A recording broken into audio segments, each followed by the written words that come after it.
I've lost track of how many takes. The first one was actually pretty good up to a point, and then I got interrupted by a cat, and she wouldn't leave me alone. There was nothing wrong. There was nothing that needed done. I was in the middle of a thought, and because I was focused, I was interrupted, because this is a thing that happens when you get too close to the truth. Recent events have occurred. And of these recent events, it has become glaringly obvious that factions within the government are operating in ways to promote violence against their opposition. Simultaneously,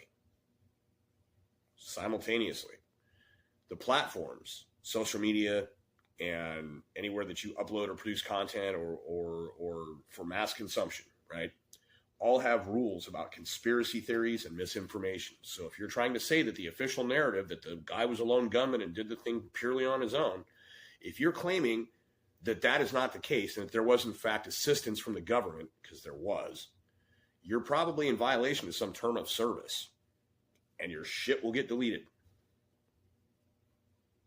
If you make statements that someone that you disfavor deserves a terrible fate, you could get your shit deleted for having an opinion, even if you're right. Meanwhile, the people that have been advocating for exactly that for years will face no consequences. Few people going, hey, now, you guys have been doing this for a while, but we actually have to tone it down now. Shit's getting real.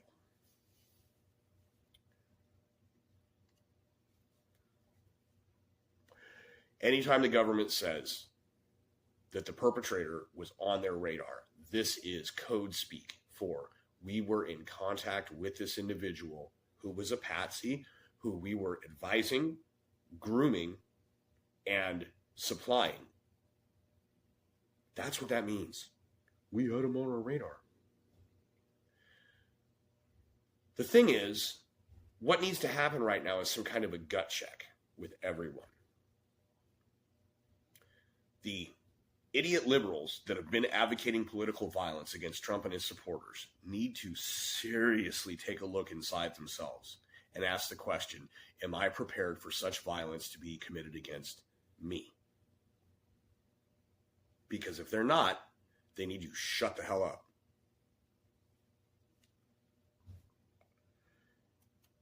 Meanwhile, idiot Republicans, conservatives, clutching their pearls about people talking about please don't miss next time, etc. Yeah, it's reprehensible. It's disgusting. If, I see where the Tenacious D thing happened, and if it's really just like the insurance company says, that's something that kind of, I don't think we can insure you anymore based on that. I can kind of see that. But I don't think that Destiny should have been demonetized or banned off of any platforms for being a complete and total moron. We should have already known that he was a complete and total moron. And yes, he's going to keep saying this idiot shit.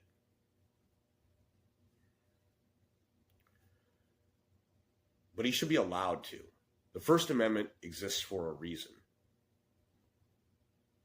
I don't know if a lot of people knew this, but after the September 11th attack in 2011, another situation where the official narrative is entirely incongruent with the facts.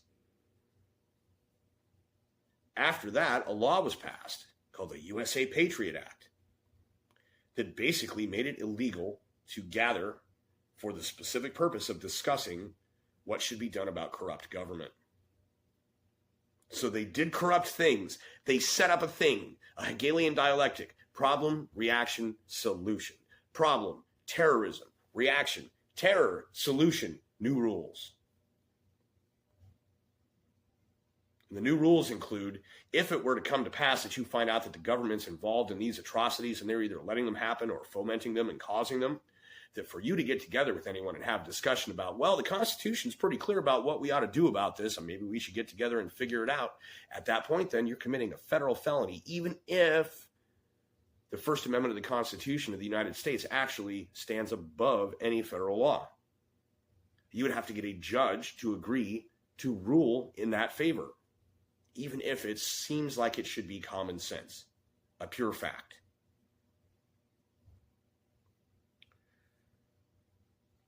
I personally consider myself a bit of a pacifist. In my more recent years, I've certainly become a little more open to the idea of violence because there are people that have made my life miserable, and sometimes threats and coercion are the only way to get people to start getting in line, to act right. And ultimately may come a point where if they don't, violence would happen. At the same time, I don't know that assassinating a politician is necessarily the correct course of action either. You know, the government's just going to clamp down and make more rules and screw everybody over. But at the same time, I have, as a United States citizen, an absolute First Amendment right to express my disdain however I please. Which means if I want to say that so-and-so should be burned at the stake, I have a right to say that. Oh, what if somebody would? You know what? If they did, I'd be okay with it because they deserve to be burned at the stake. There are people who work in government who do evil things in bad faith. They know that what they're doing is wrong. They lie constantly. And when confronted, or when the official channels of the government come through and say, okay, we're going to pull you in here. Just look at Mayorkas when he gets in front of Congress and lies. And then the Congress is so freaking jammed up that they're never going to be able to get rid of him. It's going to take all the way up until the election and a new president just to get rid of that dude. Maybe there's some people that deserve violence. Maybe early violence would do something about it. But at the same time, maybe it wouldn't. So you got to remember, people are involved here. A very, very, very large number of people. And of those people, there can be assumed a bell curve of intelligence, which means that the average person will be in the middle, not especially bright, purely average, able to function, maybe able to understand, but not actively seeking knowledge. That is the average. And half of the people are dumber than that, as Mr. Carlin said. And that is a fact. But the other half are smarter. And the other half who are smarter are effectively put at risk, threatened in their security, their sovereignty, their safety, their freedom by the lower half of the bell curve. See also the necessity of the Great Purge video.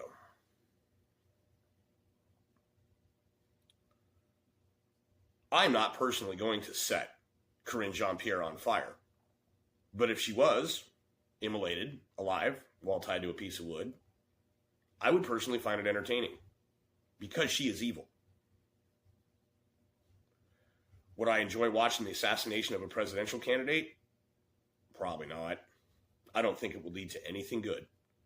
But I have to say that expressing that someone who is evil, who is helping make things worse for everyone, and who is never going to relinquish power without being forced to, if I was to intimate that they deserve something foul or devastating to happen to them, that's my opinion. I have a right to it. Don't forget, just a few years ago, as I was refusing to believe in lies and touting the truth, telling people, no, you keep telling me about science, but that's not what science is. Look here, here's some information you need to consider first. And they said, I hope you die. Are they going to get kicked off of platforms? Well, of course not. They were going along with what they were told to believe, the control of the system.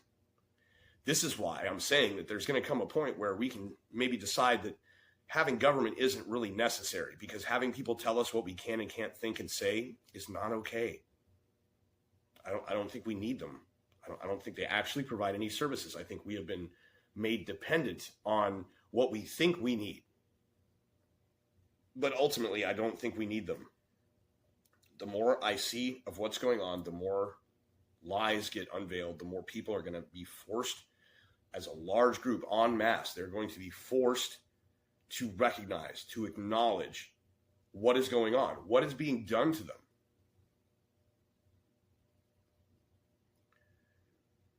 But I think it's entirely hypocritical for people to clutch pearls about folks saying that they wish that Trump had died. People have a right to that opinion. It's reprehensible, yes. You want to stop letting them on your show? Cool, stop letting them on your show. Make it so that they got to go work at McDonald's or some shit, right? But you're going to have a hard enough time discussing what actually happened, because of the rules of these platforms. And the rules of these platforms are really only in place because of the people in government pressuring the platforms. And those people in government pressuring the platforms are violating your constitutional rights by even making contact with those platforms. Which means everything the government is doing is actually illegal. They have no legitimacy whatsoever. They are tyrants. They are attempting to rule by force, by coercion, and by fear and confusion.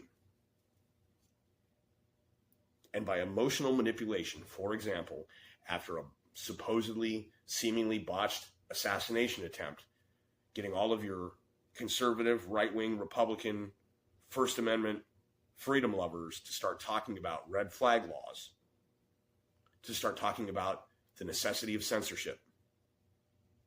Something very, very, very wrong with that. That's all I got. It's just getting worse and worse. They're not going to let you say or do anything. You're going to have to sit back and watch this insanity unfold. The options are going to be you can put one in yourself, or you can decide who the best one to put one in is before you put one in yourself. Because I don't think any group of people is going to get together to fix the problem. I don't think that capability is even possible anymore. And I think since that is the case, that things become unstable, probably the best thing to do is make sure that the tyrants are no more. And then move forward from there. That's what I got. It's not a concrete opinion or factual anything here. I'm just speculating. I'm just offering thoughts.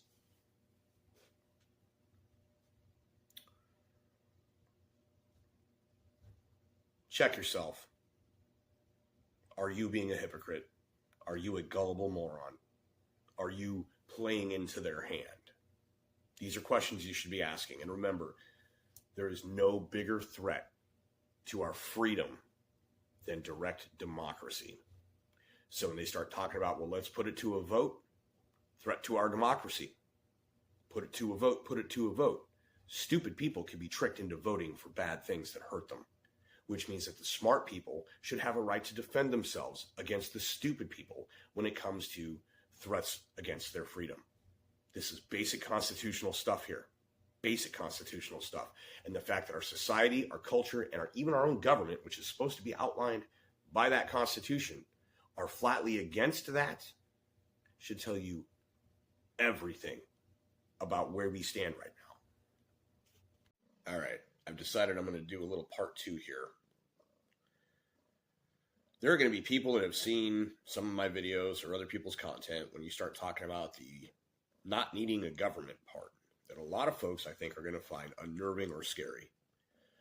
This is because you've grown up in a world where you've always had some kind of authority over top of you, and that everything about your life is actually kind of ordered and intentional.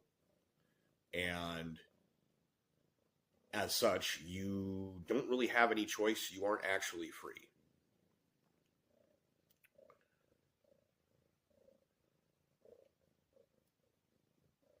What it comes to is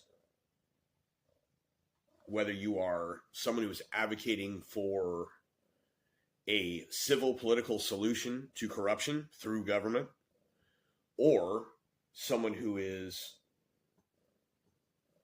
in favor of more progressive ideals, changing the government, changing the economy and the society through the government.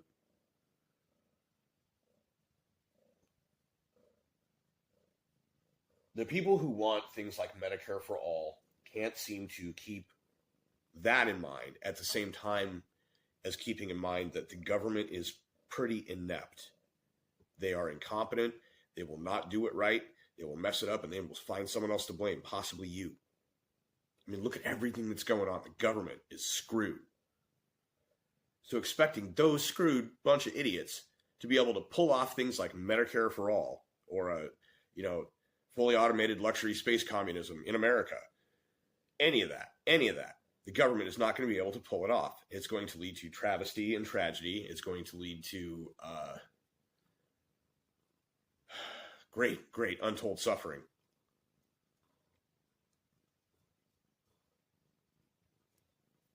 The people that are in favor of the civil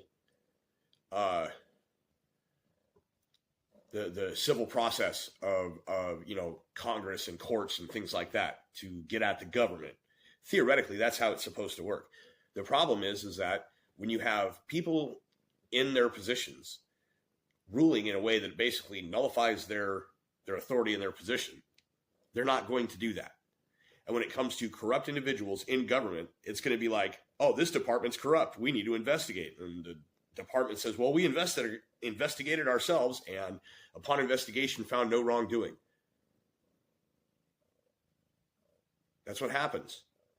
And then they take them before Congress, they bring them up on subpoenas, and they threaten them, and they grill them. And all the grillings ever come out to is basically promos being cut by politicians for future re-election campaigns.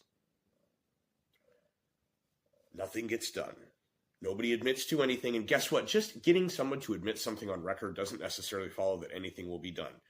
For example, when Congress is trying to get the Director of Department of Homeland Security, which, by the way, is a department that only existed since 2001, and the Attorney General, who is the top prosecutor in the country,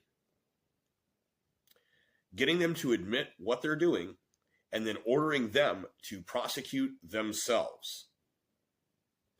How do you think that's going to go? I can tell you, it's not going to happen. It will not go. We don't know what you're talking about, but we'll go take a look. But we can't comment on it on an ongoing investigation because we're looking into it. Nothing ever happens. No truth ever comes out. There are ways you could fix the government, but no one will be able to successfully implement them because it involves forcing corrupt people to vote in favor of things that will take them out of power. This is why I say it is possible that there may be some people that have to be forcibly removed. Simply because if they are a roadblock to actual progress, of actual repair of a problem, they have to go.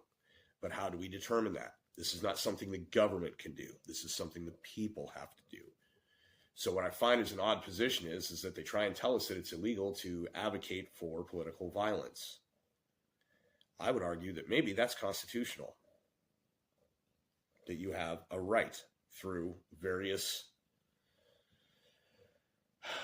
amendments, various natural rights, the right to do something about it. I kind of feel like that was the whole point of the founding of the country. And if those freedoms include things like the unreasonable searches and seizures and right to privacy and Fifth Amendment and stuff like that, that would mean that the government couldn't even make the slightest effort to determine whether or not anyone was attempting to go after the government. Constitutionally speaking, that might be unconstitutional. All those surveillance apparatus and everything, these agencies, seems to me those are unconstitutional. Those are strictly in existence for the purpose of violating constitutional rights. There is no amount of national security or vital personal safety that can override constitutional rights. The constitutional rights are natural rights, stated in the document as granted by God at birth. So if you're a person who is alive, you have natural rights that the government is not allowed to violate. And if they do, you have enumerated rights of what to do. So it seems to me that the government attempting to predict or predetermine who is going to take action against the government is actually unconstitutional. Like people will say, how many kids have to die in school shootings before you're willing to accept gun control? The answer is every single one of them. All of them. Because freedom is more important. And if the schools weren't gun-free zones, chances are school shootings would stop happening real quick. Because someone somewhere would be armed and able to stop it. And even just the threat of that could be enough. So that's all for this. I just wanted to kind of add a little bit on. Mostly the point I hope you take from this is that the government is not going to fix itself. It is not going to unfuck itself. And it's not going to admit that anything is wrong. And all of the hundreds of millions of us that are not the government, versus the couple 100,000 people that are the government. Kind of better hash it out one way or the other. It's coming. It's coming. You've got to be living under a rock. You've got to be purposely ignoring everything that is happening to not understand that it's coming.